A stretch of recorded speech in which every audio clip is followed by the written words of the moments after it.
मेरी जान मेरी शान है Hindustan Hindustan.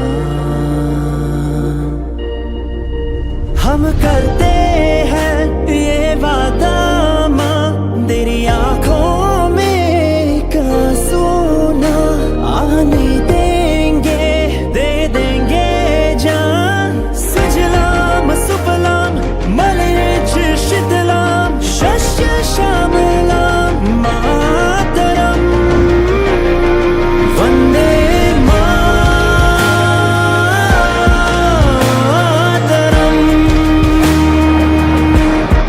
Vande Mataram.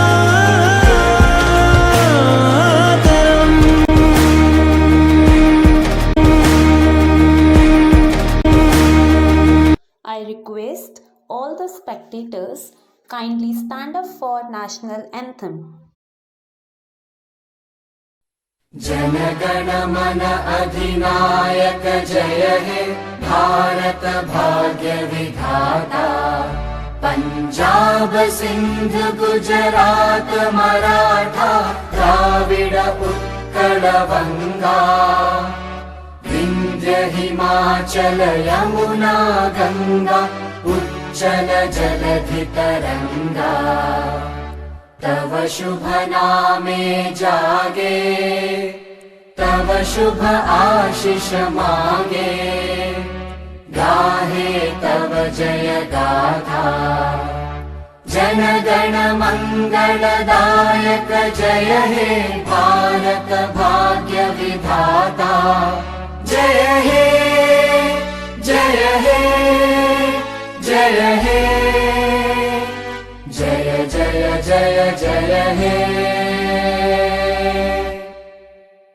Now, Shri Vinod Kumar Gupta ji, the Chairman of Managing Committee Ramjas Foundation and our school, will address us on the occasion of 75th Independence Day celebration. नमस्कार principal महोदय व अध्यापकगण और प्यारे बच्चों, आप जानते हैं कि आज का दिन एक कोई साधारण दिन नहीं है। यह स्वतंत्रता दिवस है और इस दिन को पाने के लिए हमारे पूर्वजों ने बहुत बड़ा बलिदान और बड़ा संघर्ष किया। एक उसके रूप में हमको ये अमूल्य उपहार स्वतंत्रता दिवस हमको देखने को मिला है। इसके लिए हमारे सैनिकों, महापुरुषों, स्वतंत्रता सेनानियों ने बहुत बड़ी कीमत चुकाई है। हमारा देश भारत में अपने अनोखा व अत्यंत खूबसूरत देश है। इस दुनिया के सबसे बड़े लोकतंत्र के रूप में भी जाने जाते हैं। वास्तव में हमारे पास दुनिया की हर आवश्यक एवं खूबसूरत वस्तुएं उपलब्ध हैं। इस उपलब्धि का एक बड़ा महत्वपूर्ण योगदान है हमारा युवा वर्ग व शिक्षा का है। जैसा कि आपको अभी ज्ञात होगा कि हमारे टोक्यो ओलंपिक्स में बच्चों ने किस प्रकार वहां पर पदक पाए हैं, जो कि एक इतिहास रचा उन्होंने। और अंदाज 130 साल बाद सबसे अधिक पदक हिंदुस्तान को उन्होंने दिलाए हैं। बड़े गर्व की बात है और हम आशा करते हैं कि आप सब बच्चे भी इसी तरीके से संघर्ष करेंगे जैसे उन बच्चों ने संघर्ष करके इस पदक के हमको उपलब्धि कराई है। भारत की संस्कृति ने सदा ही विश्व में को अचंभित व प्रभावित किया है। आज हम लोग पश्चिम से प्रभावित हैं, परंतु पश्चिमी सभ्यता भी हमारे संस्कारों व ज्ञान को अपनाने के लिए जी तोड़ संघर्ष कर रहे हैं। हम सदा इसके मान सम्मान की रक्षा कर महाशक्ति बनने के लिए नेतृत्व करें, इसे सर्वश्रेष्ठ बनाए रखें। धरा से लेकर आसमान तक हमारे देश का नाम गूंजे, इसी में हमारा भी सम्मान है।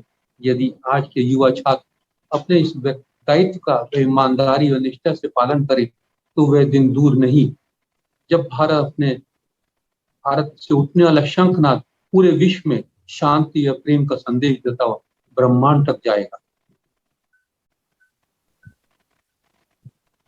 हम सबको मिलकर कड़ी के मेहनत करनी होगी। देश से प्रेम व कर्तव्य पालन की भावना को जागृत करना होगा। इन्हीं शब्दों के साथ मिलकर हमें शपथ लें कि हम आजाद हैं। हम कभी भी इस आजादी को छीनने नहीं देंगे। तिरंगे की शान है, कभी इसको मिटने नहीं देंगे। जय भारत, जय Hindustan. Good day to all my spectators, and I convey my heartiest congratulations for 75th Independence Day of India. Today, 15th of August, we are celebrating 75th Independence Day. It is a great honor for me to talk about our independence. It is a celebration of freedom we won from British. 200 years of British rule, their oppression and injustice came to an end on midnight of 14th August 1947. For the first time, the national flag was unfurled. Since then, the citizens of India unfurled the national flag in the local celebrations. In these 74 years, we have seen progress of our great country in all spheres of life, agriculture to industry, from planet Earth to outer space.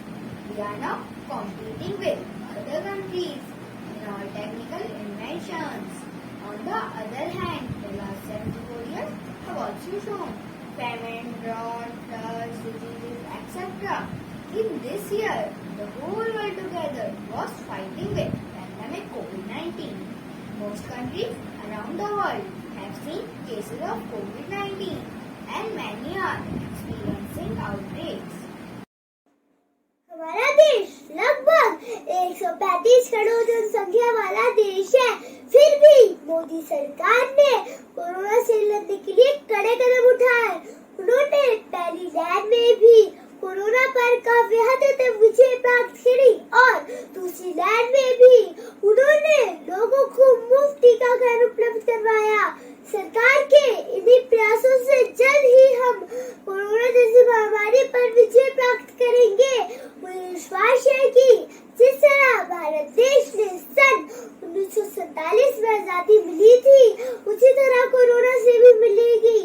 स्वास्थ्य अधिकारियों के अनुसार भारत देश भर में 28% लोगों को vaccine की पहली खुराक दी जा चुकी है, पर कोरोना के कारण भारत देश ने अपने बहुमूल्य रत्नों को खो दिया, चाहे वह फिल्म, राजनीतिक या खेल जगत से हो। हमने वर्ष 2020 से 21 तक बहुत महान लोगों को खो दिया, जिनमें से कुछ है मिल्खा सिंह, रोहित सरदाना, डॉक्टर के गुणवाल और भारत के पूर्व राष्ट्रपति प्रणब मुखर्जी। तो आज हम भी स्वतंत्रता दिवस के उपलक्ष्य में इन रत्नों को श्रद्धांजलि देते हुए एक कार्यक्रम प्रस्तुत कर रहे हैं। इन महान हस्तियों को हमने वर्ष 2020-21 में खो दिया, जिनमें से एक है द लेजेंड मिल्खा सिंह, जिन्हें फ्लाइंग सिख भी किया जाता है। हम मिल्खा सिंह के जीवन में उपलब्धियों का उल्लेख एक नाटकीय रूपांतर द्वारा करेंगे, जहां हम दर्शा रहे हैं कि एक सभा में मिल्खा सिंह और पत्रकारों के बीच वार्तालाप चल रहा है। आज हमारे साथ एक ऐसी महान हस्ती जिन्होंने इतिहास में अपना नाम किया, जो दौड़ा करते थे तो उनके कदम हवा से बातें किया करते थे, तो दुनिया ने इन्हें नाम दिया फ्लाइंग सिख। मिल्खा सिंह, आज की तारीख में सभी लोग आपको फ्लाइंग सिख के नाम से जानते हैं। भारत के इतिहास में आपका नाम सुनहरे अक्षरों में लिखा गया है। आपकी इतनी आयु होने के बाद भी आप बेहद तंदुरुस्त और दिलखुश हैं। वर्ष 2013 में आपकी बायोपिक भाग मिल्खा भाग आने के बाद आपकी उपलब्धियों और ख्यातियों ने देश के बच्चों और युवाओं में एक अलग ही जोश और प्रेरणा की एक नई ऊर्जा जागृत की, जो कि आने वाली पीढ़ियों के लिए भी प्रेरणादायक रहेगी। सर, जिन हालातों में आपको अपना घर छोड़ना पड़ा, फिर भी आप भारतीय सेना में भर्ती हुए। उस भयानक हादसे के बावजूद, जिसमें आपके माँ बाप, रिश्तेदार, आपसे छीन लिए गए।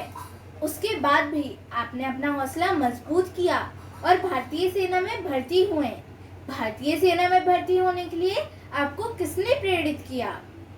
आपने सही प्रश्न किया है कि मैं आर्मी में कैसे आ गया। जब मैंने अपना परिवार खोया तो मैं दिल्ली आ गया। क्या तुम्हारे माता पिता भी इस रास्ते में मारे गए थे? हाँ, मेरा पूरा परिवार, रिश्तेदार सब मारे गए।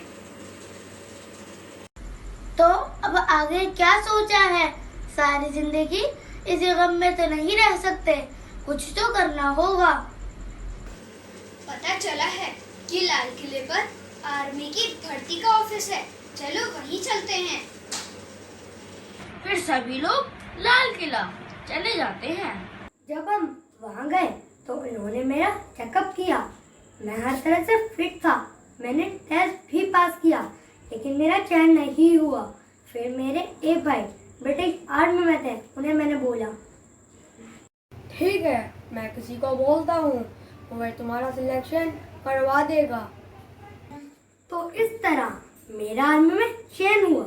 आर्मी में जाने के बाद मुझे यह पता चला कि 400 मीटर क्या होती है, ओलंपिक गेम्स क्या होते हैं, एशियन गेम्स क्या होते हैं। इन सब का क्रेडिट आर्मी को जाता है। आपने बताया कि आर्मी में ही आपको पता चला कि एशियन गेम्स क्या होते हैं, ओलंपिक गेम्स क्या होते हैं। तो सेना में वह ऐसे कौन से शख्स थे जिन्होंने आपको दौड़ने के लिए प्रेरित किया? हवलदार गुरुदेव सिंह जी ने। मिल्खा सिंह, तुम्हें पता है कल क्रॉस कंट्री होगी जिसमें 300-400 नौजवान जाएंगे, जिनमें से केवल 10 लोगों को ही चुना जाएगा। क्या तुम उसमें हिस्सा लोगे? जी सर।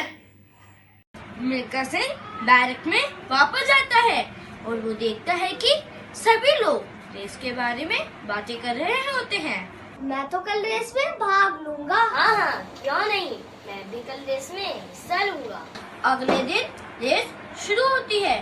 300-400 नौजवान दौड़ रहे हैं। आप लोगों को आधे रास्ते में एक पर्ची मिलेगी। वह पर्ची आपको लानी है। मिल्खा सिंह भी दौड़ते हैं। वे भागते भागते बीच रास्ते में पेड़ पकड़कर बैठ जाते हैं, क्योंकि क्रॉस कंट्री 5 मील की ना होकर 6-7 मील की थी। सर, 5 मील की क्रॉस कंट्री की रेस हुई तो उसके बाद क्या हुआ? जब रात को रोल कॉल हुई तो उसमें बताया गया कि मैं 6ठे नंबर पर आया हूँ। यह सुनकर मुझे शौक लगा कि जिस इंसान को कोई जानता नहीं कि मिल्खा सिंह कौन है, कहाँ से आया है, और वह 6ठे नंबर पर आया। मिल्खा सिंह बैरक में वापस आता है और सभी लोग बहुत खुश होते हैं और मिल्खा को कंधे पे उठा लेते हैं। वाह मिल्खा, तुमने तो कमाल कर दिया। हाँ मिल्खा, तुमने हमारे बैरक का नाम रोशन कर दिया।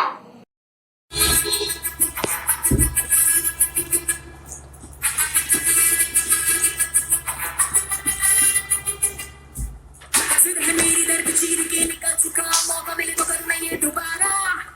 जुनून के आंख में उबलती मेरी कोशिशों को चाहिए ना कोई और सहारा।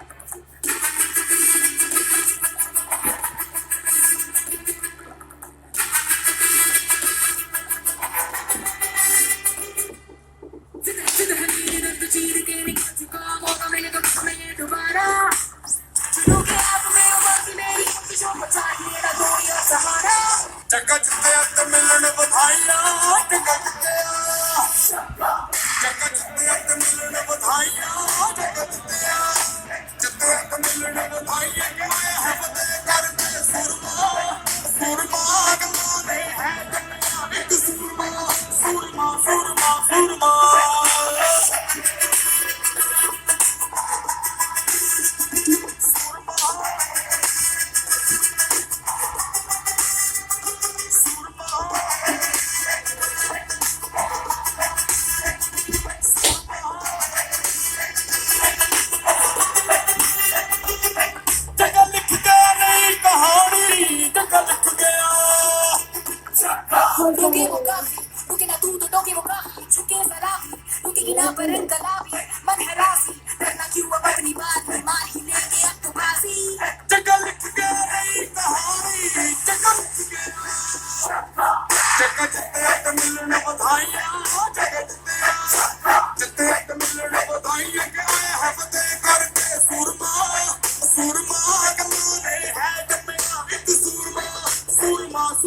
सुरमा यहाँ से हुई मेरे करियर की शुरुआत।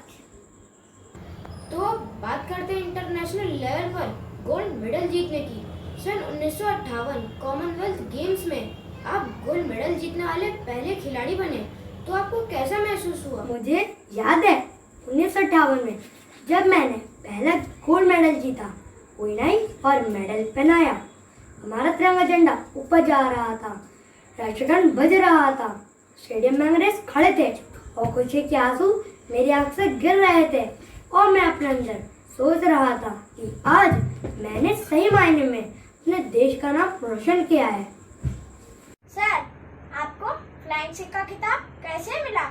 क्रेडिट पाकिस्तान को जाता है। पाकिस्तान ने मुझे इन्विटेशन दिया और बुलाया, लेकिन मैंने जाने से मना कर दिया। अगले दिन अखबारों में खबर छप गई कि मिल्खा सिंह ने पाकिस्तान जाने से मना कर दिया।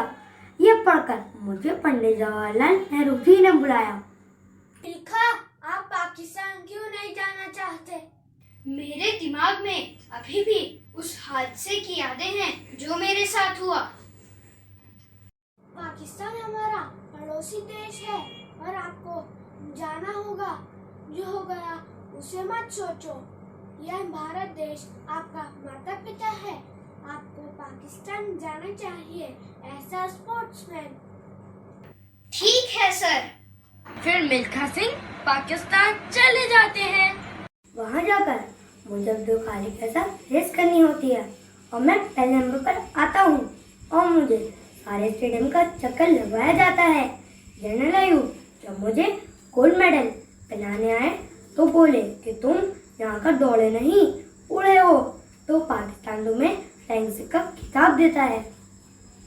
सर, आपकी बायोपिक भाग मिल्खा भाग के लिए आपने केवल 1 रुपया लिया, तो आजकल के बच्चों को आप क्या संदेश देना चाहते हैं? मैं बच्चों से ये कहना चाहूँगा कि पैसा ये सब कुछ नहीं होता। देश की इज्जत सबसे पहले है। हम पहले भारतवासी हैं। तो मिल्खा सिंह की एडवाइस है कि बगैर मेहनत, डेडिकेशन और विल पावर के कोई भी इंसान किसी भी फील्ड में आगे नहीं बढ़ सकता। तो यह थी मिल्खा सिंह जी के जीवन की उपलब्धियाँ। सर, आपका अपने जीवन के बारे में बताने के लिए बहुत बहुत धन्यवाद। सीमाएं नहीं है पर युद्ध तो है, दुश्मन है जो दिखता नहीं, एक अलग जज्बा है, समय को रोक रखा है, तार को मोड़ रखा है, भूखे प्यासे कब से जागे, अपनों से दूर मन को बांधे, ना धर्म की दीवारें हैं, ना समाज के ताने हैं, बस लक्ष्य सेवा का और ये रिश्ते अनजाने हैं। आंखें होती है नम, हौसले नहीं है कम, इनमें से कोई थकता नहीं, महसूस कर सकते हैं। Let us salute our Corona warriors who are at the front line of COVID-19. We know we could never thank you enough, but this is a start. During these uncertain times, we are grateful for the many people working tirelessly for a better tomorrow. Thank you. Thanks to all dedicated healthcare workers serving on the front line of COVID-19 pandemic. Because of you, we know that there is a light at the end of the tunnel. However, this year also our Indian players participated with full of enthusiasm in Olympics. Some champions who brought glory to India are Neeraj Chopra, Mirabai Chanu, Ravi Kumar Dahiya, PV. Sindhu and Bajrang Punia. जय जय जय जय। फिर से शहरों में रौनक आएगी, फिर से गाँव में लौटेगी हंसी, फिर से साथ सारे यार होंगे, ना होगी पाबंदी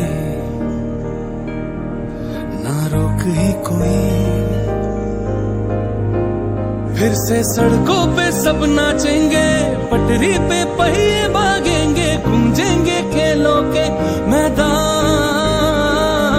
बांटेंगे हम खुशियां, गम भी हम मिलकर बांटेंगे, फिर से होगी सपनों की उड़ान। जो साथ दे दे सारा इंडिया, फिर मुस्कुराएगा इंडिया, फिर जीत जाएगा India.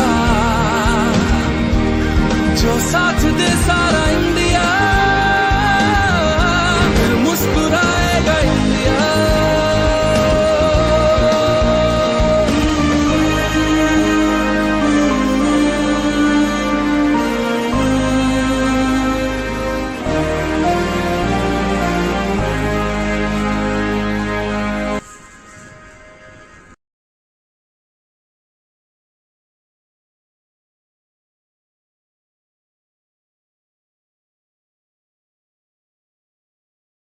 Milkha Singh, the legend, always dreamt that an Indian athlete should win a gold medal in athletics in Olympic Games in his lifetime.